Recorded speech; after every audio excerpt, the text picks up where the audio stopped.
అనే ఒక బోర్డును కలిగి ఉన్నట్టుగా లేఖనాల్లో చూస్తున్నాం. ఈ మాటలు వినినప్పుడు నేను కూర్చుండి అన్నపానం మానుకొని, నాయకుడు ఇట్లా చేస్తాడు కానీ వాళ్ళు ఏడుస్తారు కానీ ఎవరు ఏడిపించారని. అర్థమవుతుందా? క్షేమంగా వారు ఎట్టుంటారు? ఏడిపించేవారు ఉండరు. నా ఒకటి వారు ఏడుస్తారు. తన ప్రజలు ప్రాకారం అగ్నితో కాల్చబడిందనే వార్త వినగానే ఈ మాటలు విన్నాడు. ప్రజలు ఎలా ఉన్నారు, నా సహోదరులు ఎలా ఉన్నారు? ఈ మాటలు విన్న వెంటనే అన్నపానులు మానుకొని కూర్చొని, దేవుని ప్రియులారా, సపరేషన్ పీపుల్, ప్రత్యేకమైన ప్రజగా చేయబడిన మనం నాయకత్వంలో కూడా ప్రత్యేకింపబడ్డాం. నాయకుడుగా, సేవకుడుగా, పరిచారకుడుగా. ఈ వార్త వినగానే అన్నపానులు మానుకొని కూర్చొని ఏడుస్తూ ఉన్నట్టు చూస్తున్నాం. తన దేవుని ప్రజలను ఆయన సన్నిధిని తాను ఎంతగా ప్రేమిస్తున్నాడో మనకు అర్థమవుతుంది. ఏడిపించిన వారందరూ ఇతరులొకరు ఏడ్చేవారని నాకు అర్థమవుతుంది. బ్రదర్,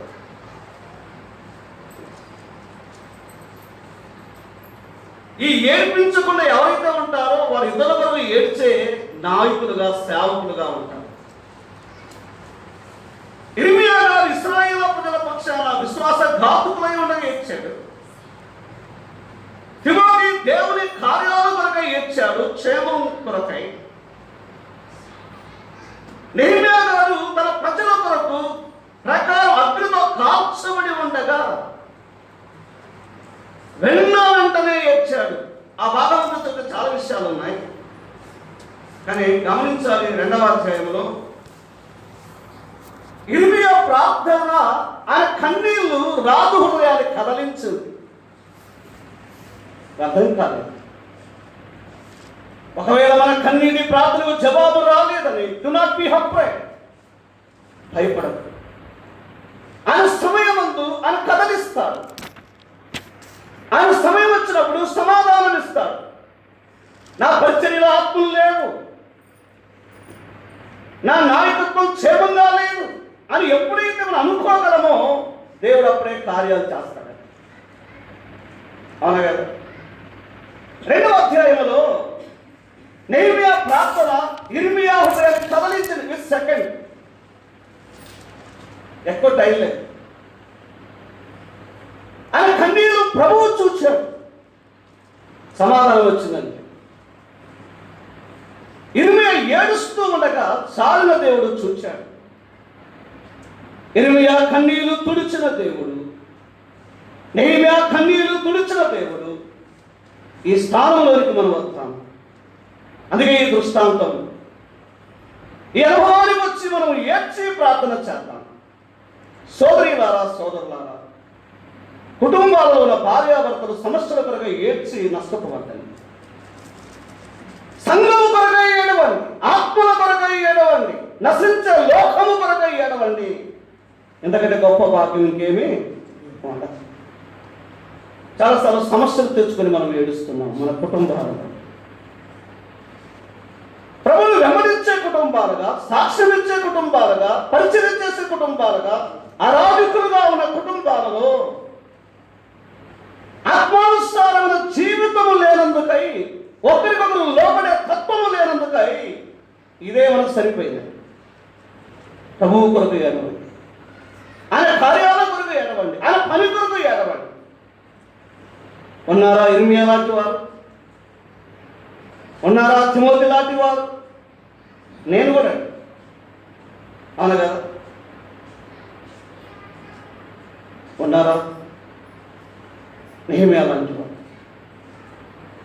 ఆయన శక్తితో కానీ, ఆయన బలంతో కానీ, ఆయన జ్ఞానంతో కానీ, ఆయన ఉద్వేగాన్ని ఆధారం చేసుకుని కదలించబడలేదు కానీ ఓన్లీ ఆయన టీఎస్ అని ఆయన కన్నీళ్లు కదలించారు. చాలా మంది వారి బలమును, వారి జ్ఞానమును, వారి తెలివిని, వారి శక్తిని ఆశ్రయం చేసుకుంటున్నారు. మనకు అవన్నీ లేవు. ఇక బ్యాక్గ్రౌండ్ మన ప్రభువే మనకు చాలినవాడు. గాడ్ ఈజ్ ఫెయిత్ఫుల్, నమ్మదగినది. ఆయన ఎదుగు పెడతాం, ఆయన దగ్గర ఏడుతాం. ఈరోజు కొన్నిసార్లు మన ముందున్న సమస్యలను బట్టి వేరే వాళ్ళకు చెప్పుకుని ఏడుస్తే వాళ్ళు ఏం చేస్తున్నారంటే అందరూ చెప్తున్నాం. అవును కదా? కానీ ఈ నెహెమ్యా అలాంటి వాడు కాదు. ఆ వార్త వినగానే పంచుకొని ఏడుస్తున్నాడు. ఇలాంటి వాడు ఆయన సంఘములో, ఆయన పరిచర్యలో, ఆయన సేవలో అవసరం. మాదిరి కలిగిన, కన్నీటి అనుభవం కలిగిన ఈ భక్తులు మన జీవితాలకు ఎంతో మాదిరిగా ఉన్నారు. దేవుని వాక్యంలో దయతో ఒక మాట చదువుకుందాం. విలాప వాక్యంలో గ్రంథం 1వ అధ్యాయం 18వ వచనం. జనులు హృదయపూర్వకంగా యెహోవాకు మొరపెట్టుదురు. సియోను కుమారి ప్రకారము నదీ ప్రవాహములే దివారాత్రం కన్నీరు పారనిమ్ము. విరామము కలగనీయకును, నీ కంటి పాపను విశ్రమింపనీయకును. నీవు లేచి రేయి మొదటి జామున మొరపెట్టుము. నీవు కుమ్మరించున్నట్లు ప్రభువు సన్నిధిని హృదయము నీ పశువుల ప్రాణము కొరకు. సంఘముల నాయకులు ఎట్లుండాలంటే వారిని తమ బిడ్డలుగా భావించాలి. ఇప్పుడు అప్లై చేస్తున్నాం అంతే కదా. ఎదుగుదల లేదా, అభివృద్ధి లేదా, అట్టి వారి కొరకై ఆయన సన్నిధికి వెళ్ళి చేతులెత్తి ప్రార్థన చాట. మళ్ళీ ప్రియ సోదరుడా, నీ బిడ్డలు ప్రభుత్వం త్వరంగా ఉన్నారా? వారి రక్షణ లేదా? వారి నీ మాటలు లోపడం లేదా? ఒక తల్లిగా నీ పిల్లల కొరకై ఎప్పుడైనా ఏడ్చావా? నీ బిడ్డల రక్షణ కొరకై విలపించావా? ఒక ఆత్మీయ సువార్త తండ్రిగా నీ పిల్లల కొరకై ఏడ్చావా? నాయకుడు ఏడ్పిస్తే పిల్లలు ఎక్కడికి పోవాలి? తప్పండి.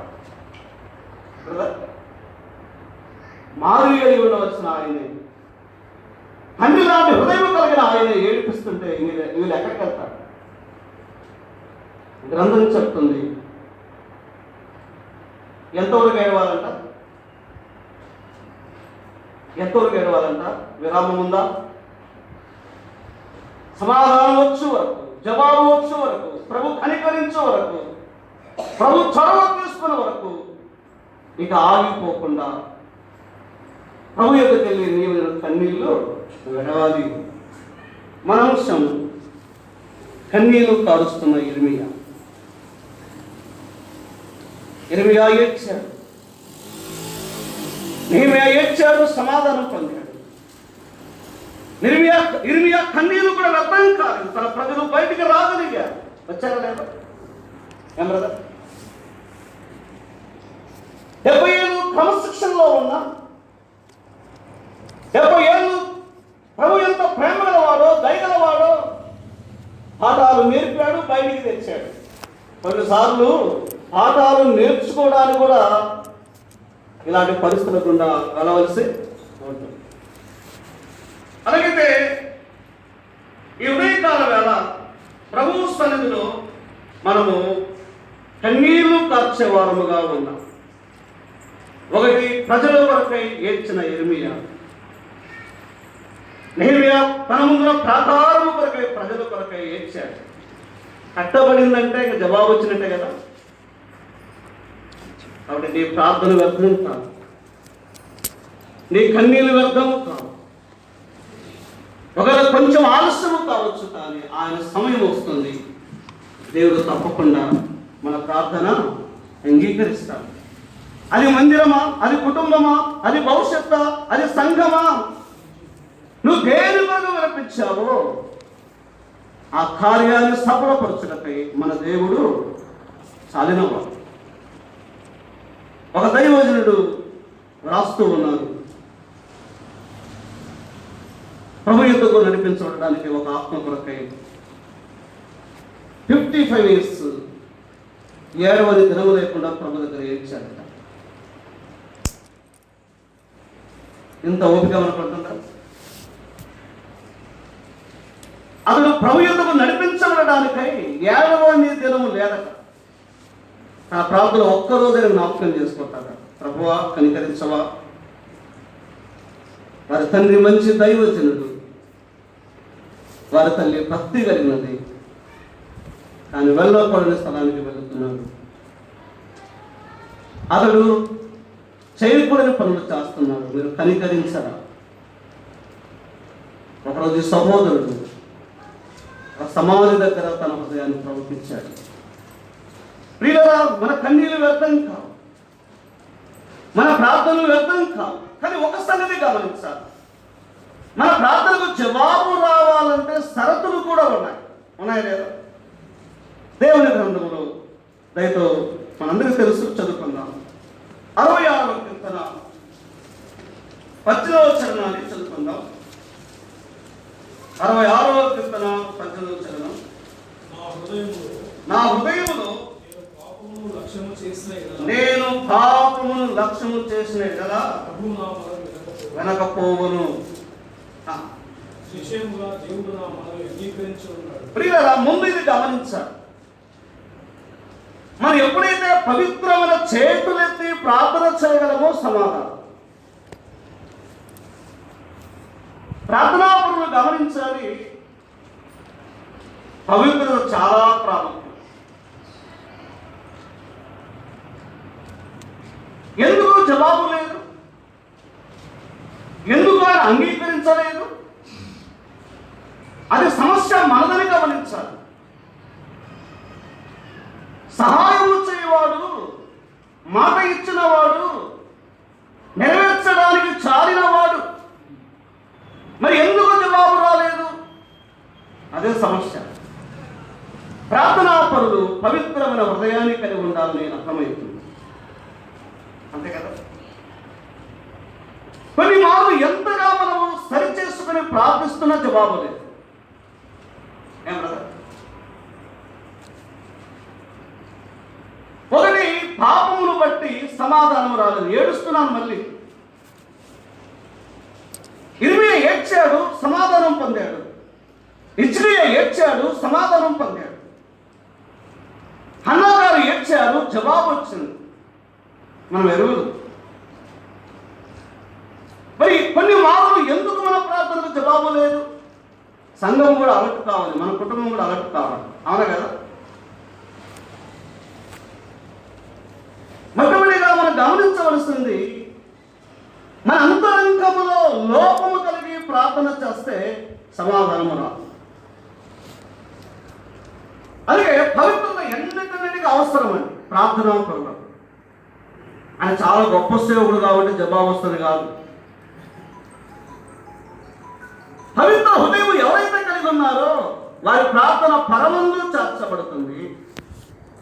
వారి ప్రార్థన ప్రభువారు ఆలకిస్తాడు. వారు విద్య లేని వారైనా పర్వాలేదు. ఆయన మంచి ప్రసంగికుడు కాబట్టి, మంచి అడ్మినిస్ట్రేషన్ చేశాడు కాబట్టి జవాబు ఉందని కాదు. ఎక్కడ క్రీస్తు జీవితం ఉన్నదో, క్రీస్తు హృదయం ఉన్నదో, వాక్యానుసారముగా ఉన్నాడో ఆ వ్యక్తి మనవి చేయగా పరమందున దేవుడు అంగీకరిస్తాడు. అలాగే మన ప్రార్థన ఎలా మారాలి? దేవుని గ్రంథంలో ఒకటి, పాపం ఉండకూడదు. మరి ఏముండాలి? 1 తిమోతి పత్రిక 2వ అధ్యాయం 8వ వచనం. అవునా? ప్రతి స్థలముందును పురుషులు పూర్వమును సంశయమును లేనివారై పవిత్రమైన, మనకు కావాల్సింది ఏంటంటే పవిత్రమైన చేతులు.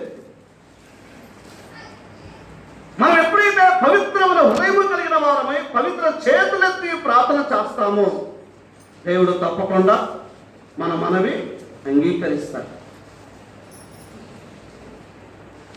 జవాబు రాకపోతే మనం కూడా క్వశ్చన్ వేసుకోవాలి. ఎవరైనా, నేను కూడా. ఒకటి, ప్రార్థనకు జవాబు లేదు. పాపమా, అపవిత్రతన, అవిధేయతన, లోపటము లేదా, లేక నేను కనబడుతున్నామా? అంటే రెండవదిగా పవిత్రత, హోలీనెస్, ఇది కూడా అవసరం. మరి ఇప్పుడు మన ప్రార్థన ఎలా చేయాలి? 147వ కీర్తన 2వ చరణం. యెహోవా, నేను నీకు మొరపెట్టుచున్నాను,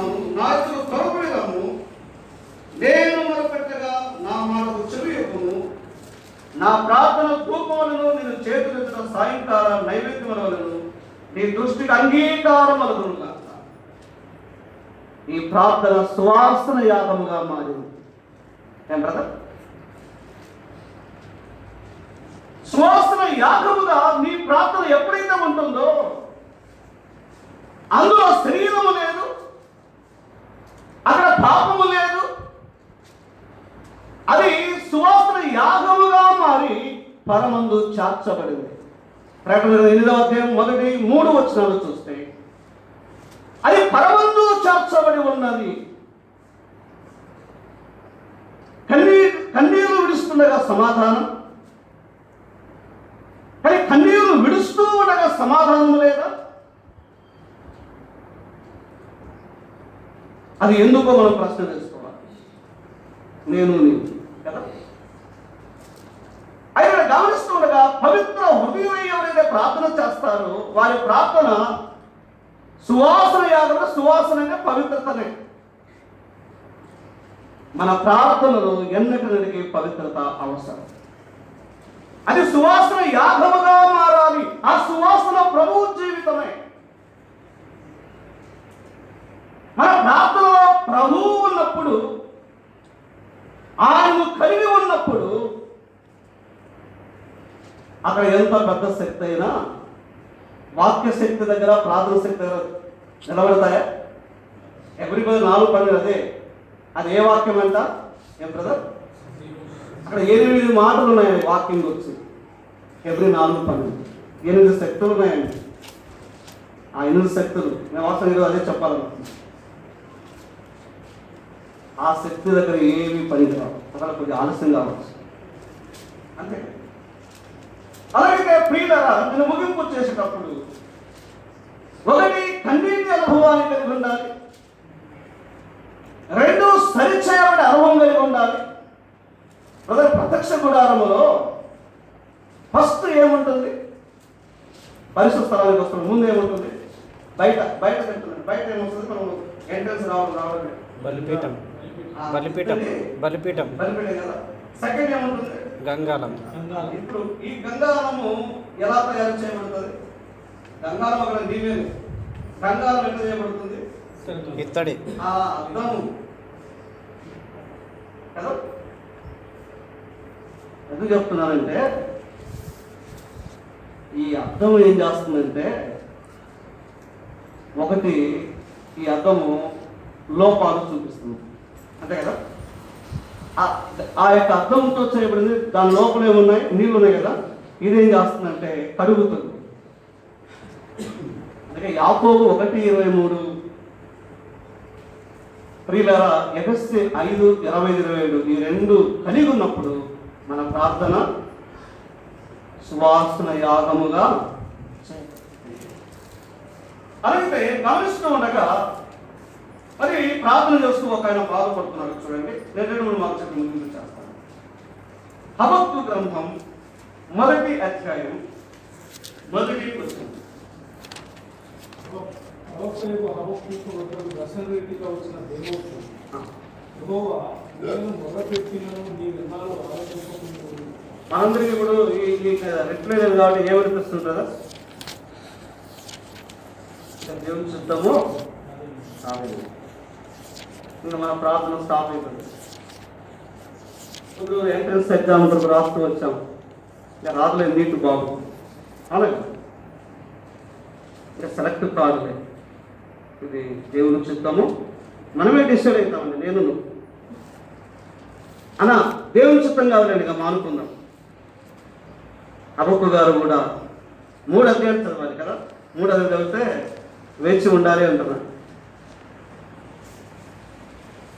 అలా ఎన్నిటికీ కూడా మన దేవుడు అలా చేయడం నా మట్టుకై. మీ అందరూ కూడా దాన్ని రుచించారు.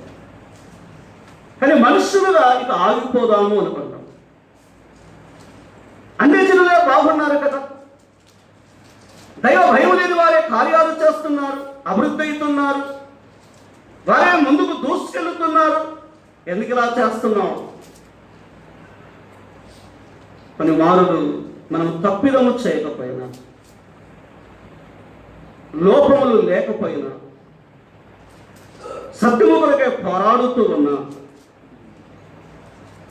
వాక్య క్రమము కావాలని కోరుకుంటున్నా, జవాబు రాలేదు. కాదంటారా? ఏమరదా? ఇది పాపమును బట్టి కాదని గమనించాలి.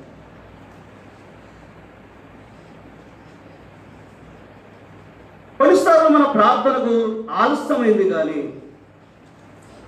మనం ఎక్కడో పొరపాటు చేశాం. మనం అడిగేది దేవునికి ఇష్టము లేదని ఆలోచించకూడదు. మన ప్రార్థన ఆగి పోకూడదు. ఎందుకంటే దేవుని వాక్యమే తెలియచేస్తుంది. మన ప్రభువారు బలపరచువాడే కానీ, నడిపించువాడే కానీ, కార్యం చేసేవాడే కానీ, వాడుకునేవాడే కానీ, ఉద్యోగం ఇచ్చేవాడే కానీ, నిలబెట్టేవాడే కానీ, తన ప్రజలు తన కొరకు నిలబడినప్పుడు అవమానం చేసేవాడు కాడు. ఒకటి, ప్రార్థనా పరులు పాపము లేకుండా ఉండాలి అని చూశాం. రెండు, పవిత్రత కలిగి ఉండాలని చూశాం. మూడవది, పాపము చేయలేదు కానీ జవాబు రావడము. ఒక మాట చదువుకుందాం ప్రియులారా, తెలిసిన మాటలే. కొరింథీయులు రాసిన 2వ పత్రిక 12వ అధ్యాయం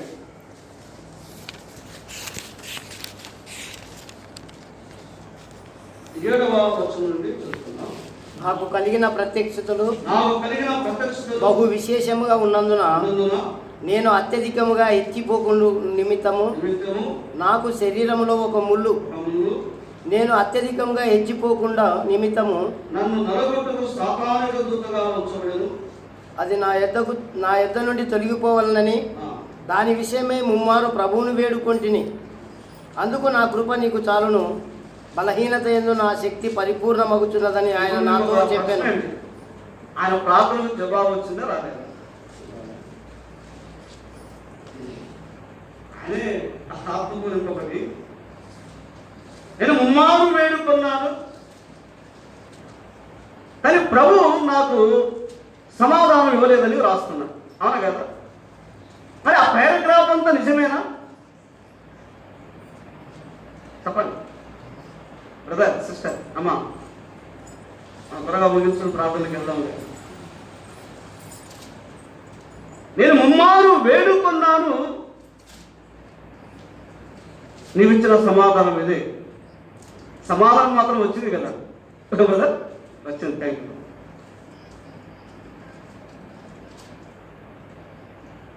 డు నాట్ బి అఫ్రైడ్. భయపడకుము, నా కృప ఉంది. నీకు ఆరోగ్యము లేదా? నీకు శక్తి లేదా? నీకు ఎవరి సపోర్టు లేదా?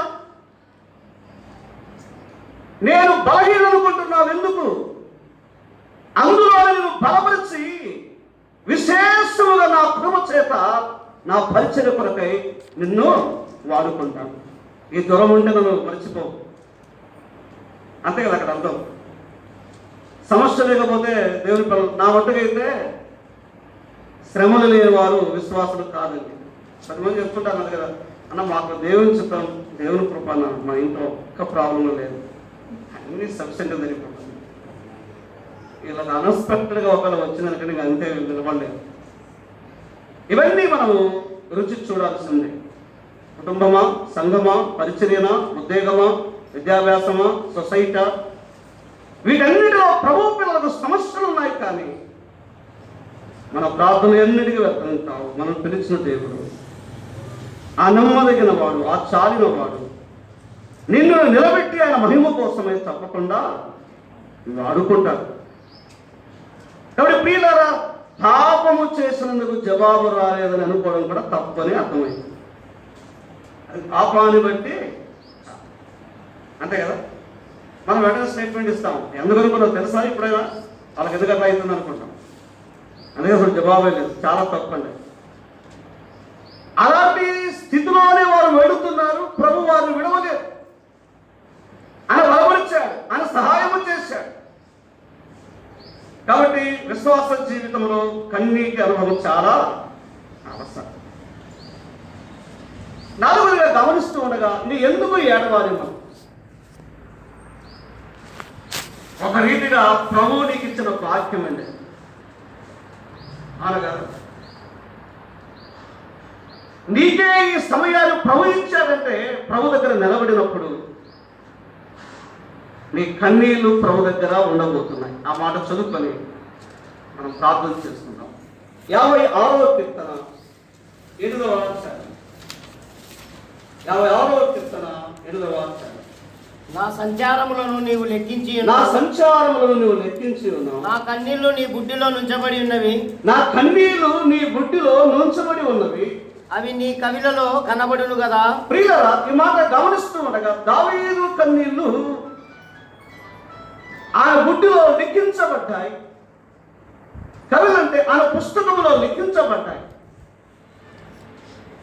మన కన్నీళ్లు దేవుడు లెక్కలోనికి తీసుకోబోతున్నాడు. సంఘము కొరకు ఏడ్చావా? ఆత్మ కొరకు ఏడ్చావా? ఎన్ని మారు ప్రభు దగ్గర నువ్వు ఏడ్చి విలపించావో అది ఆయన గ్రంథములో లిఖింపబడి ఉన్నది. మన కన్నీళ్లు లెక్కలోనికి తీసుకోబోతున్నాడు.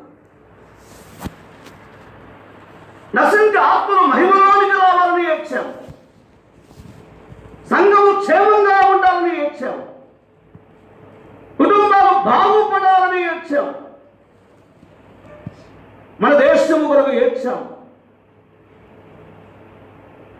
దావీదు ఏడ్చడము అది వేరే సందర్భం. శత్రువు చేత తరము పెడుతూ ఉండగా బలాన్ని నమ్ముకోలేదు, జ్ఞానము నమ్ముకోలేదు, ఆయుధాలు నమ్ముకోలేదు. ప్రభువు ఎందుకు వచ్చి ఏడ్చాడు? ఆయన సంచారాలు, ఆయన కన్నీళ్లు ప్రభు లిఖించాడు. చాలాసార్లు నేను ఎక్కడెక్కడ వెళ్ళి చెప్పి ఏడుస్తూ ఉంటా. అలా కాకుండా ప్రభు యొక్కకి వెళ్ళి ఏడవాలి. అవసరం ఏడుస్తామండి. ఎవరైనా ఏడిపిస్తే ఏడవగలమా? లోపల బాధంగానే వచ్చేది, దొరికి రాదు. యేసుప్రభు ఏడవలేదా? ఏ పట్టణం కొరకు ఏడ్చాడు? యేసు ప్రభు వారు ఆయన ఏడ్చాడు. బేతనియలో లాజరు సమాధి దగ్గర అక్కడ ఏడ్చాడు. ఆ పట్టణం గురించి స్పెషల్గా ఏడ్చాడు. యెరూషలేము పట్టణం గురించి ప్రియులారా, మన ప్రభు ఏడ్చాడు. ఒక వ్యక్తి కొరకు ఏడ్చాడు. మన ప్రభు ఒక వ్యక్తి కొరకు, ఒక పట్టణం కొరకు. నిజంగా ఆయనకెంత వాడను, ఆయనకెంత ప్రేమ ఉంది. ఆయన ఏడ్చాడు. ఆయన ఏడ్చుటలో మరొక అర్థం లేదు, వాళ్ళకు నమ్మకం లేదు. అంతే కదా? ఇవే సంఘాలలో ఆయన ఏడిపిస్తున్నాం. కానీ చదవబడిన భాగములో ఒకే ఒక ఆదరణ ఏంటంటే మన కన్నీళ్ళు వ్యర్థం కావు. అవునంటే మొదటి కొరింథీ 15:5 కాగా నా ప్రియ సహోదరులారా, మీ ప్రయాస ప్రభునందు వ్యర్థము కాదని ఎరిగి స్థిరులను కథలను వాగును కదా. ప్రభు కార్యాభివృద్ధి ఎందు అంటే ఆగిపోకూడదని కదా. ఏడ్చుటలో, వెంబడించుటలో, పని చేయటలో, పరిచయం చేయటలో, ప్రభు కొరకే ఖర్చు చేయటలో ఆగొద్దు. అవన్నీ లిఖింపబడ్డాయి. దేవుని గ్రంథములో లిఖింపబడ్డాయి. ఒకరోజు ప్రభు లెక్కలోనికి తీసుకోబోతున్నాడు. మనం ఆరు నిలబడబోతున్నాం. మనం దేని కొరకు ఏడ్చాము ఆయన గ్రంథములో తెరిచినప్పుడు మనకు బహుమానం ఇచ్చేవాడు, ఆయన సన్మానించేవాడు. అలాగే మన కన్నీళ్లు వ్యర్థం కావని వాక్య భాగంలో చూస్తున్నాం. గ్రంథంలో చాలా మంది ఏడ్చారు. మనకున్న ఈ కొద్ది సమయంలో దేవుని పిల్లలారా, నువ్వు దేని కొరకు ఏడుస్తున్నావు? నీ పిల్లల కొరక, మరి రక్షణ కొరకు ఏడిస్తే బాగుంటుంది కదా. సంఘము కొరకు ఎప్పుడైనా ఏడ్చావా?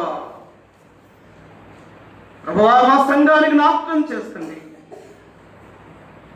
మా సంఘాన్ని మీరు కనికరించండి అని ఎప్పుడైనా ఏడ్చావా? నా ఒంటికైతే అపోస్తుల కార్యక్రమం 19వ వచనములో 30వ వచనం గమనిస్తే పౌలు సంఘము కొరకై ఏడుస్తున్నాడు. ఆయన మీద ఎవరైతే కుట్ర పడ్డారో సేవను మానుకున్నవాడు కాదు, కానీ పరిచయను విడిచిపెట్టలేదు, కానీ వినయ మనస్సుతోనే కన్నీళ్లు కలిగి పరిచర్య వారు ఏడ్చారు. కొరింథీ పత్రిక చదువుతూ ఉండగా 5వ అధ్యాయంలో కన్నీళ్లు వ్యర్థం కాలేదు, సరిచేయబడ్డారని. అవును కదా? భూమి మీద మనం ఫలం చూస్తాం ప్రియ. ఇటు విశ్వాసం హృదయం కలిగి ప్రార్థన చేస్తాం. మన దేవుడు చాలినవాడు. మనుషులు దాటి వెళుతారు, కానీ మన ప్రభు దాటి వెళ్ళేవాడు కాదు. అది ఈ సమయంలో ప్రభు పాదాల ఎదుకు వెళ్దాం, వాడిపోదాం, కన్నీరు కార్చుదాం. గ్రంథంలో నేను ఏ భక్తుని చూసినా వారి కొరకు ఎక్కువ ఏడ్చేది కనపడతాయి.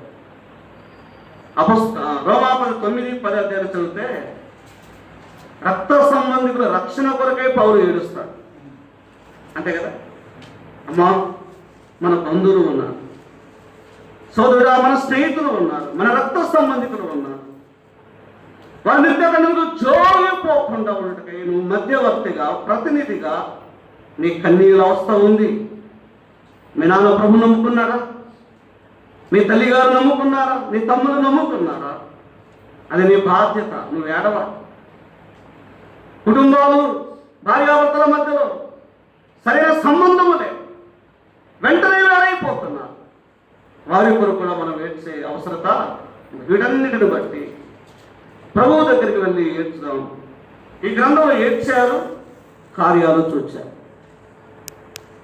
వారి ప్రార్థన నిజంగా వారు సమాధానం పొందారు. 6వ కీర్తన 9వ వచనంలో the Lord will receive my prayer.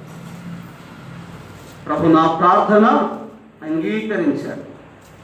మన ప్రార్థన దేవుడు అంగీకరించును గాక. అలాంటి విశ్వాసం కలిగి సాగిపోతాం.